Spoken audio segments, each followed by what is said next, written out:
Civil society groups in Durban say President Cyril Ramaphosa's decision to place Police Minister Mthembu on special leave does not send the right message to those accused of corruption. Scores of supporters are planning a march in Durban tomorrow to demonstrate their support for KZN Police Commissioner Nhlanhla Mkhwanazi. Let's take you live now to Newzroom Afrika's Phila Mthembu. He's in Durban for us. And of course, Phila, this is after a whole range of things have happened over the space of sort of the past 10 days, 2 weeks or so, following that bombshell media briefing by the KZN police boss.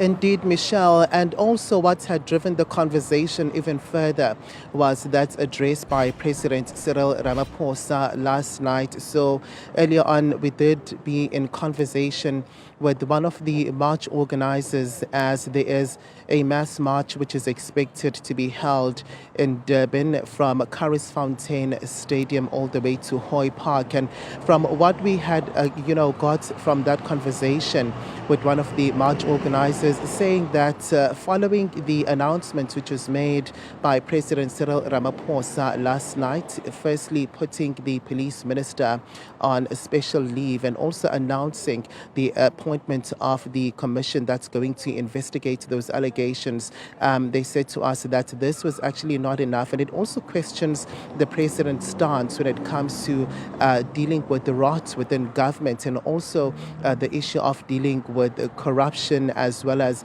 officials that are accused of it. But they also did say that basically that announcement does not send a strong message when it comes to tackling such issues that the country faces at large. I'm going to bring in the national spokesperson of the CPF now, and the reason why I'm bringing him into this conversation, because we've got the KZN Police Commissioner, we've got the Police Minister, and you would know that the CPF gets to work closely with the policing department. And it would be interesting to firstly, speak about the march which is planned for tomorrow. Thank you so much for your time, Sianda.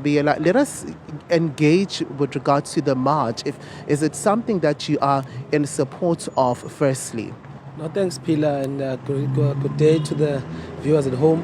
Our call on the issue of the march and the marches that have been organized, first we must appreciate that the community is taking a stand on this issue where we need to support the SAPS, and this must be echoed across all levels, in stations, in districts. They must support the commanders that are put there so that crime can be seen to be squeezed in our communities.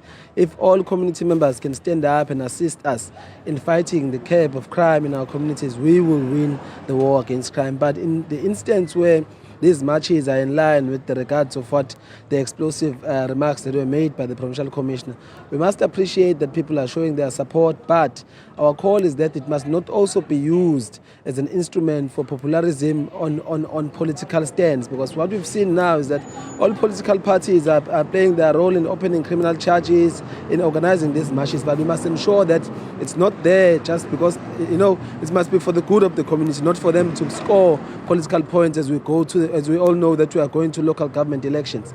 But part of that, we must also call on for all these organizers to open their minds when they are organizing these marches, because sometimes you find the legal elements and the opportunity for people to start looting and start stealing and damaging properties along the way. So they must try and find a way to be within the framework of the law and the framework of the policies that guides on the issue of the Gatherings Act.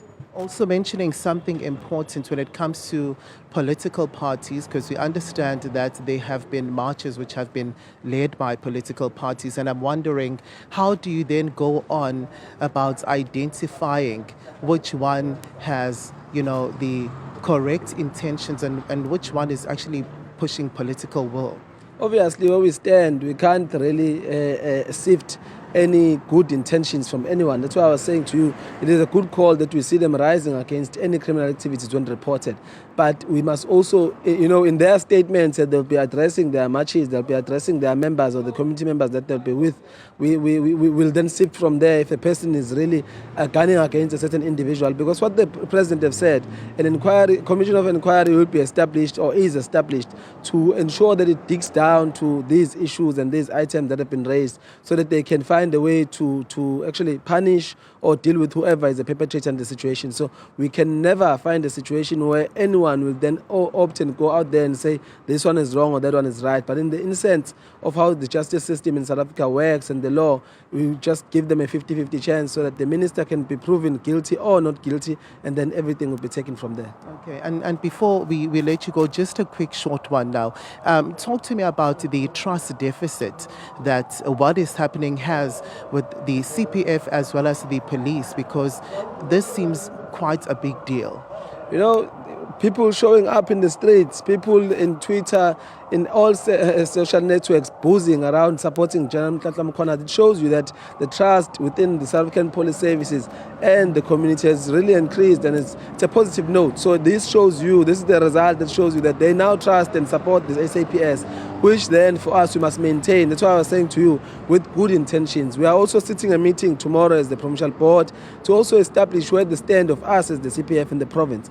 That's why we also urge everyone who's joining the march to try and evade using CPF regalia or CPF uniforms, because currently we must be seen as a mediating strategic point for the community and the police and government at large, so that we don't find ourselves, we can't say someone can't go to a march. They must go, but in their personal capacities, not in the capacity of being a CPF member or a leader in that instance. All right, thank you so much for your time. That was Nhlanhla, who is the national spokesperson of the CPF. There's quite some important points that had come out of that conversation, Michelle. And one of the interesting ones, though, was the trust deficit now between the police and the CPF. As you know, that they get to be the bridge between the community as well as the police. So with what is happening, what does this actually say to them with regards to the leadership within the policing department, and also sending a stern, plea over there, rather, asking that this should not also be used as a political agenda, something to push a certain political agenda. But if people want to be a part of it, they need to do so knowing that they have clear intentions, Michelle, when it comes to this.